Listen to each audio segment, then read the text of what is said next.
घर के बड़ बेटा होखल कोनो छोट मोट बात नहीं हो।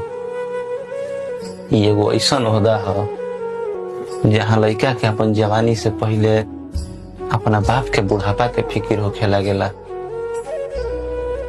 लोग कहेला कि बड़ बेटा तो घर के राजा होला, बाकी हकीकत तो यह बा कि ऊ राजा हो जेकरा लगे अपना खातिर कोनो राजपाट नहीं है।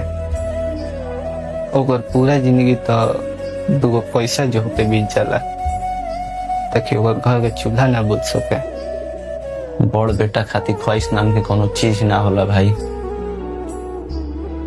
ओकर तो मन मारल ही ओकर सबसे बड़ हुनर बन जाला। अपना पसंद के कपड़ा पहने से पहले वो अपना छोट भाई बहन के जरूरत के लिस्ट पढ़ेला।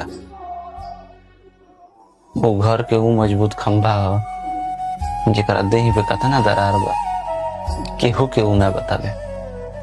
ओदी सबसे बड़ दर्द तो ई बा कि ऊ थाक भी नहीं के सकत। अगर ऊ थाक के बढ़ जाई तो सगरी घर पे मीट फूट जाई।